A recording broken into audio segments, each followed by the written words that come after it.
Happy Wednesday, I think it is. It's kind of hard to keep up with days off and stuff. But anyway, I read two books that I want to share with you.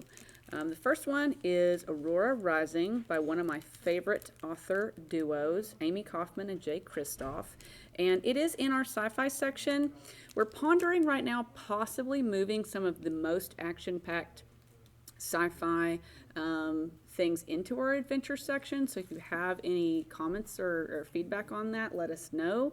But this one would definitely move if I was going to move anything from sci-fi into adventure. It is action-packed. There is all kinds of tense scenes in this book. Fighting, explosions, chases, stuff like that is great.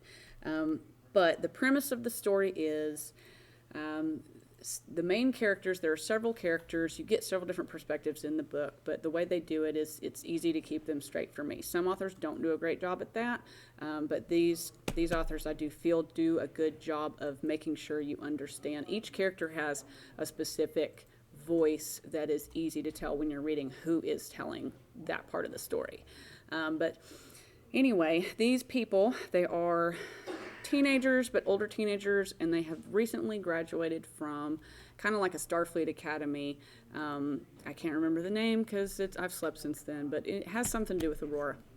Anyway, they have just graduated, and the main character, who is their alpha, their leader, he was supposed to be able to pick his own squad, but he was kind of busy flying around in the middle of the night in space in what they call the fold, which is kind of a rift in time and space in the universe. And he stumbled upon a ship full of cryopods with dead bodies in them, except for one. There was one survivor. He was busy rescuing her, so he missed the draft and didn't get to pick his squad. Boo-hoo. So he ends up with all of the leftovers, all of the people who didn't get picked by anybody else. And the way each squad is set up, you have your alpha, who is captain. You have your ace, who flies the ship. You have your face, who does diplomacy.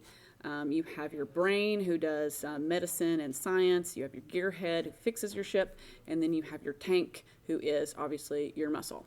And then you've also got Aurora, who is the girl who was rescued from the dead ship. Anyway, I'm not going to tell you more than that because there's a whole bunch of stuff going on in this book, as in every book that I seem to talk about. But if you like great characters, if you like action, if you like space sci-fi, like I do, check it out. It is ready to go. Other books that I read, Pride by E.B. Zoboi, was fantastic. I listened to it on audio. It was narrated by Elizabeth Acevedo, who also wrote Poet X, but she apparently does audiobook narration as well. Fantastic job. She was the voice of, I can't remember, sorry, Zuri. It's a great name. Zuri Benitez. And she lives across the street from the Darcy brothers, who have just moved in across the street. And it is a Pride and Prejudice remix. That's why you've got the name Darcy in there. If you've ever read Pride and Prejudice, you'll recognize that name. And you'll recognize a lot of also the themes. I actually haven't read Pride and Prejudice, but I've heard people talk about it a lot. There's a lot of talk about family and place and belonging. These are strong themes in the story. She lives in Bushwick in Brooklyn, in New York City.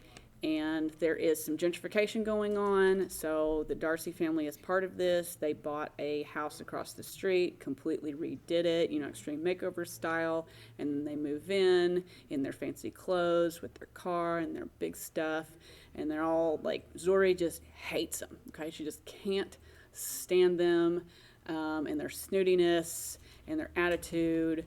And her older sister is immediately interested in the older brother, and she's like, no, don't, please, stop, enough.